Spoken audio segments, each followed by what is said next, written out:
Shalom saudara-saudari yang terkasih di dalam Kristus. Anugerah Tuhan kembali menyertai kita hari ini. Perenungan pagi ini kita ambil dari 1 Samuel pasal yang ke-7 ayat yang ke-12. Demikian firman Tuhan. Kemudian Samuel mengambil sebuah batu dan mendirikannya antara Misbah dan Yesana.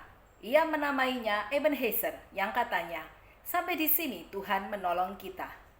Di ayat ini, Ebenezer adalah suatu tempat di mana Samuel membuat batu peringatan sebagai momen untuk mengingat dan sebagai ucapan syukur atas pertolongan Tuhan.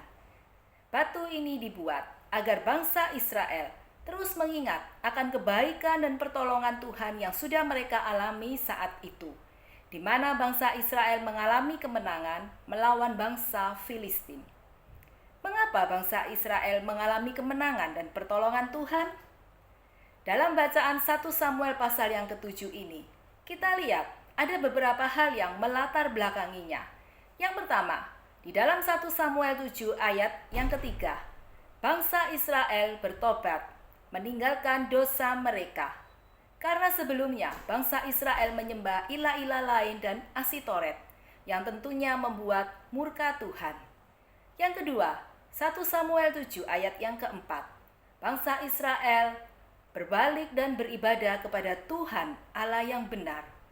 Dan yang ketiga, di dalam 1 Samuel 7 ayat yang ke-8. Samuel adalah hamba Tuhan yang setia. Dia berseru berdoa memohon kepada Tuhan agar menyelamatkan bangsa Israel dari Filistin. Beberapa hal yang bisa kita renungkan bersama melalui perenungan ini. Yang pertama, tentang pertobatan. Pertobatan adalah panggilan hidup kita sebagai orang percaya. Apapun dosa lama yang pernah kita lakukan, mari kita tinggalkan itu semua dan mulailah hidup sesuai dengan kebenaran Allah, sehingga hidup kita selalu ada di dalam perkenanan Tuhan. Yang kedua, mari kita flashback melihat ke belakang akan pengalaman perjalanan bersama dengan Tuhan.